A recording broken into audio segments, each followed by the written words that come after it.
Okay, so Phil, what are we going to make today? Today we're going to make my BBQ Mac and Cheese.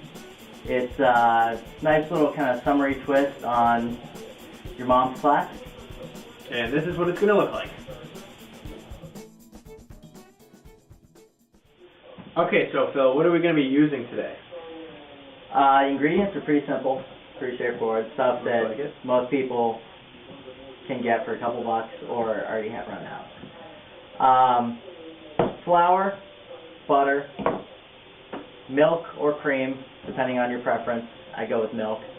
I like to add a little bit of Greek yogurt, and we got a nice little selection of cheeses. Some smoked Gruyere gives that kind of deep, smoky barbecue flavor. Some cheddar and some Monterey Jack. They're good melting cheeses. You know, color's kind of the same, so nothing will come out looking funky. This one smells the best. And some great flavor.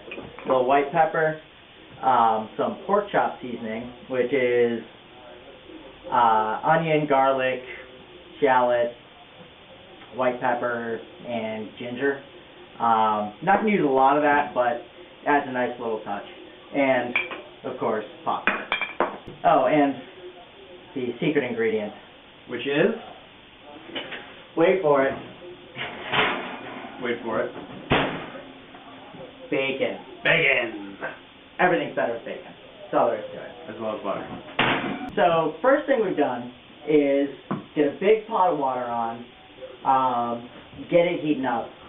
Whenever you're cooking pasta, you want to use about a gallon of water per pound of pasta. And another thing to remember when you're cooking pasta, the only time you can season it is while it's cooking. So go ahead and put close to a quarter cup of salt into that pasta water and taste it.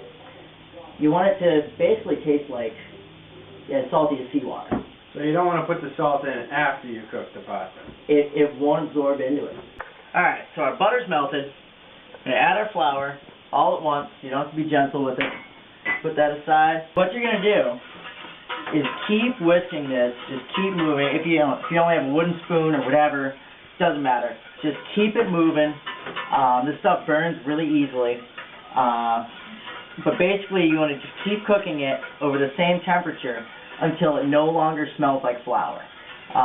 Once that's happened, all the starches have released and it can actually serve the purpose in the sauce that we use it for, and that's to act as a thickener. So we're going to keep this going for probably 3-4 minutes. So we've got our roux done.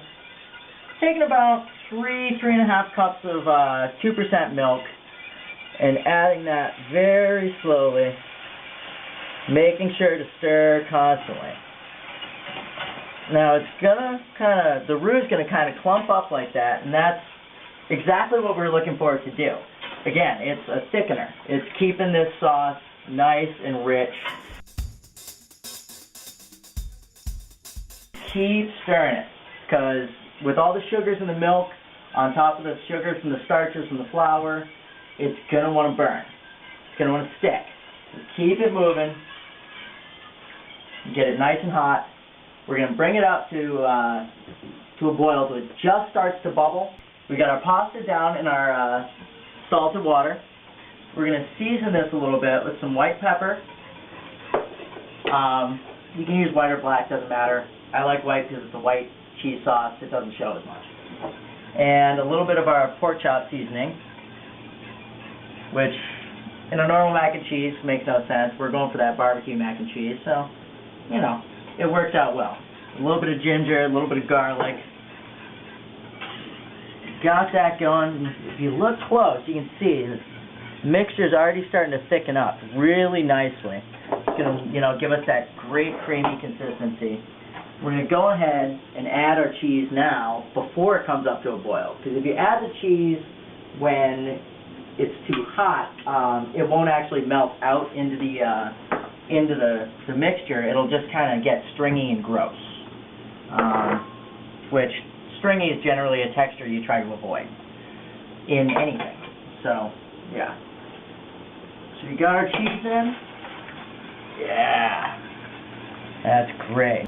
And I almost forgot the piece de la resistance, the bacon. So we got the cheese in there, getting really nice and smooth. Go ahead and drop your bacon in there. Keep stirring it. Our sauce is ready. Cheesy, bacony, smoky, delicious. And now our pasta is too. Delicious sauce. Mmm.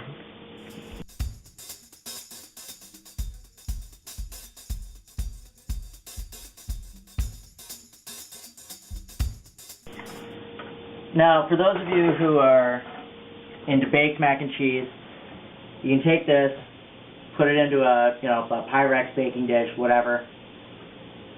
Breadcrumbs, Parmesan on top, stick it in the oven, like 375 until it's set and bubbly. Personally, I don't like baked mac and cheese, so I'm not going to wait another half hour, and I'm going to eat this now. All right, so here it is. It's our finished product. barbecue mac and cheese. Quick, easy, pretty cheap. I mean, And it looks fantastic. and it beats the hell out of anything you can get in a box. I like to add one more little finishing touch, What's that? and that's a little bit of my favorite barbecue sauce. Ooh. I mean, it's barbecue mac and cheese, right? You get that smoky flavor from the other stuff, but come on, barbecue sauce. Get it all mixed in. Now it's time to eat. Cheers!